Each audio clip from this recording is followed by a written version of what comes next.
When the defining moment comes, either you define the moment or the moment defines you.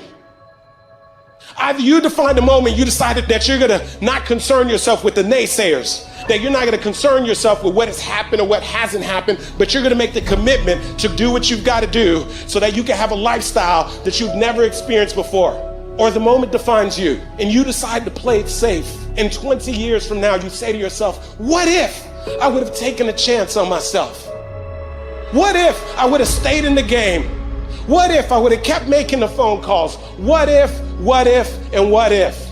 But let me tell you something. Something amazing begins to happen when you make the decision to move forward on your goals and your dreams. We have two voices in our mind. There's that one voice that we love to hear. It's that soft motherfucker that says, sleep the fuck in. It's okay. Well, there's another motherfucking voice that wakes you up in the middle of the night. It's that demon voice that whispers in your fucking ear that says, get up, motherfucker. You're not good enough. You gotta work fucking harder. You haven't put enough time in. It's that voice you want to run away from. It's that voice you don't want to fucking hear. But guess what? It's that voice you need to fucking listen to.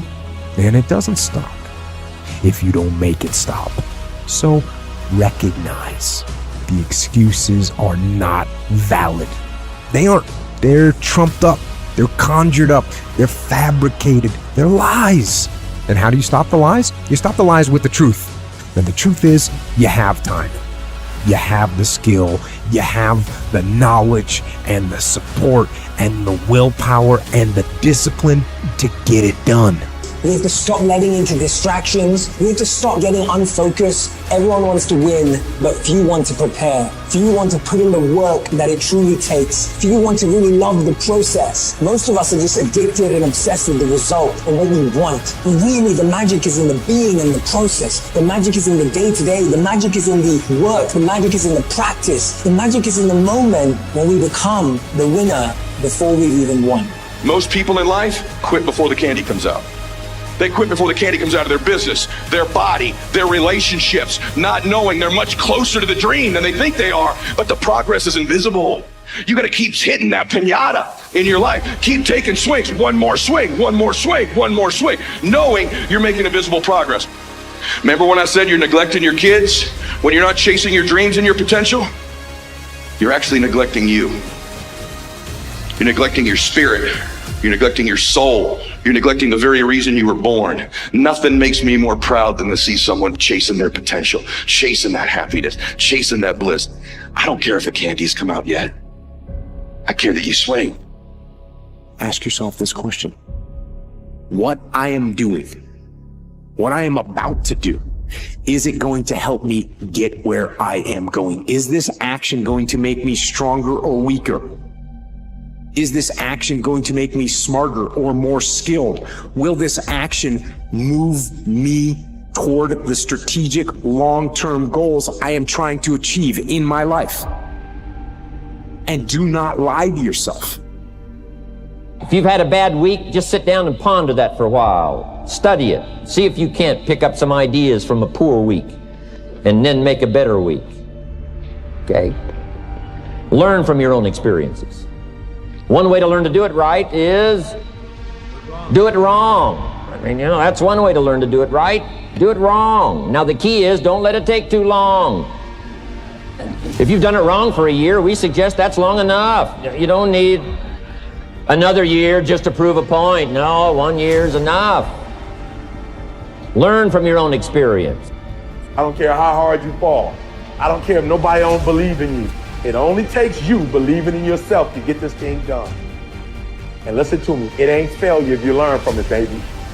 So if you fall on your back so you can look up, because if you can look up, then you can get up. I dare you to take a little pain. I dare you. At the end of pain is success.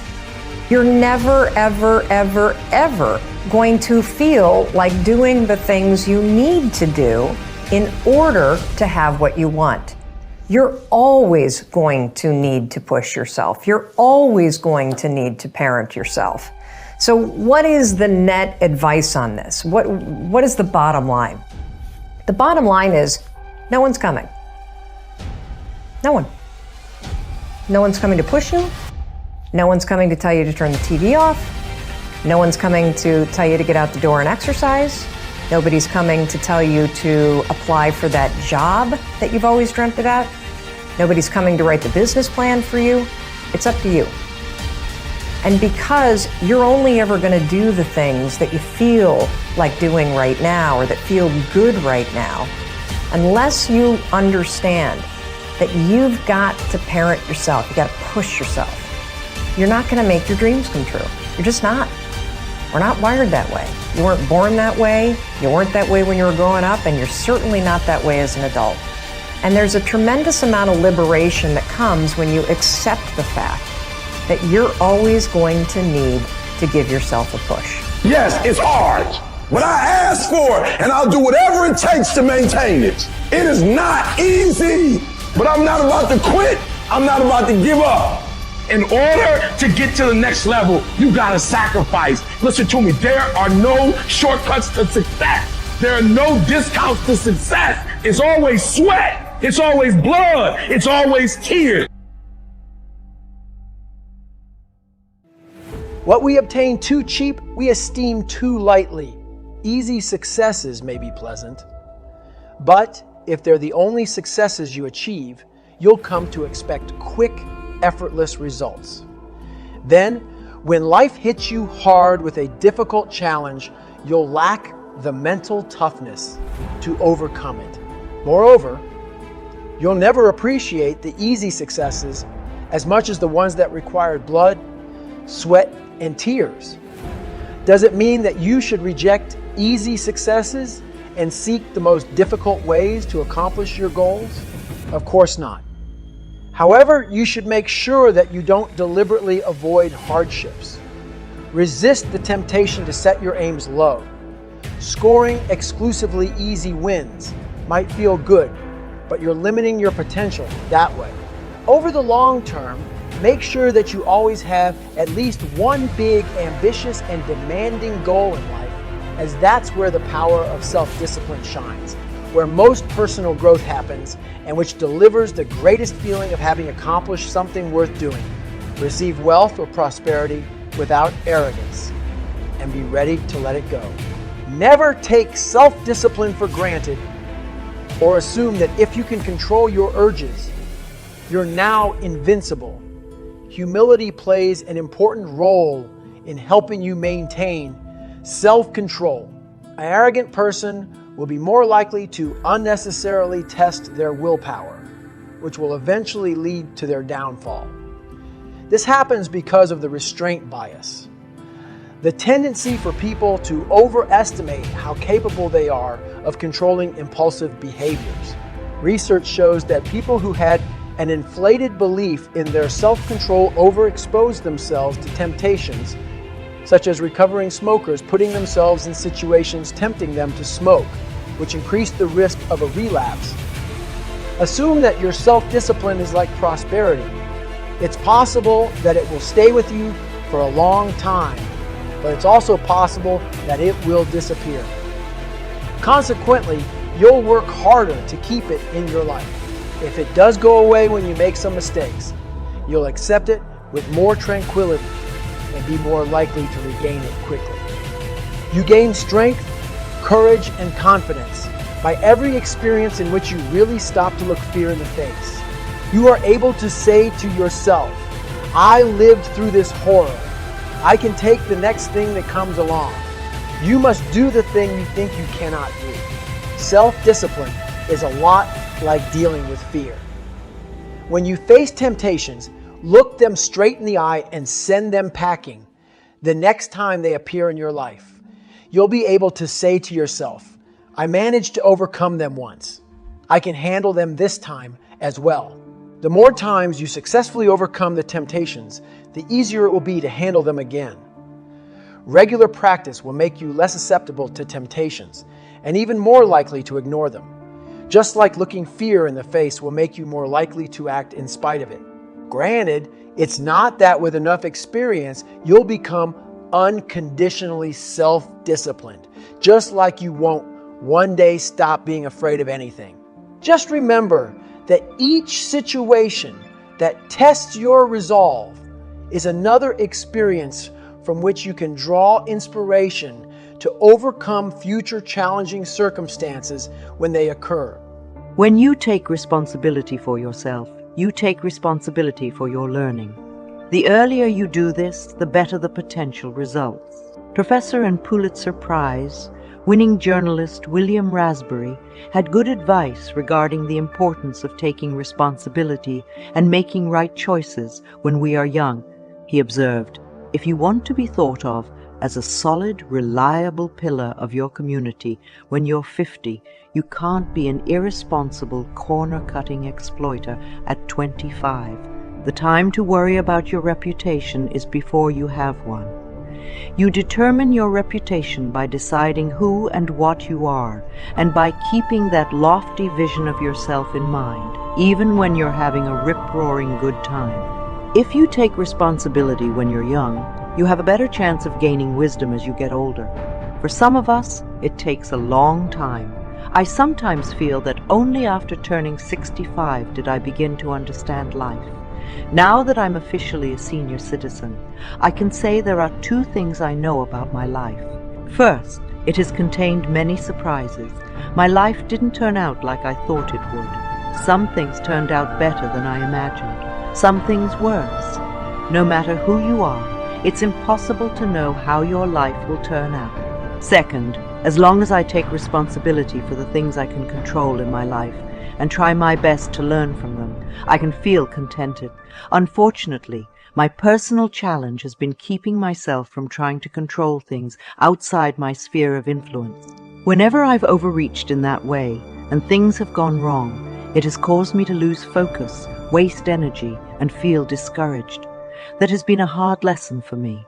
If you can find the right balance where you take responsibility for the things you can control and let go of the things you cannot, you will accelerate your learning process. But even if you learn the lesson late, you can still benefit from it. That was true for Ted Williams. He was in his 50s when he finally took that first step, and as a result, he is learning and growing and improving his life. Taking responsibility for yourself does not mean taking yourself too seriously. When you do that, it carries over into a negative perspective in other areas of your life. Henry Frederick Amiel said, "We are never more discontented with others than when we are discontented with ourselves." Taking responsibility doesn't mean cultivating a negative attitude. It means being willing to see things from a better perspective. What's the major difference between people who succeed and people who don't? It's not failing. Both groups fail. However, the ones who take responsibility for themselves learn from their failures and do not repeat them. If you think about it, how did you learn to walk when you were a baby? You tried something that didn't work and fell down. Then you tried something else that didn't work and fell down. You probably tried hundreds of approaches, maybe thousands, all of which taught you what didn't work when it came to walking. And finally, you tried something that did work. That's the way you learn to walk, eat, talk, ride a bike, throw a ball, and all the other basic tasks of living. Why would you think you'll ever get to a place where you can learn without failing and making mistakes? If you want to learn more, you need to do more. But you also need to pay attention to what's not working and make adjustments accordingly. In his audiobook, The Psychology of Achievement, Brian Tracy tells about 4 men who became millionaires by the age of 35. He says each one was involved in an average of 17 businesses before finding the right one for him. What's the message? To win, you can't just keep attempting the same thing over and over again. You must stop. Take responsibility for your choices, reflect on what went wrong and what went right, make adjustments, and try again. That's the only way to be successful. Every success I know has been reached because the person was able to analyze defeat and actually profit from it in the next undertaking. Failure isn't the best teacher. Neither is experience. Only evaluated experience teaches us. That's where the profit lies in any experience we have. Eleanor Roosevelt observed, "You gain strength, courage, and confidence by every experience in which you really stop to look fear in the face. You are able to say to yourself, I have lived through this harm. I can take the next thing that comes along."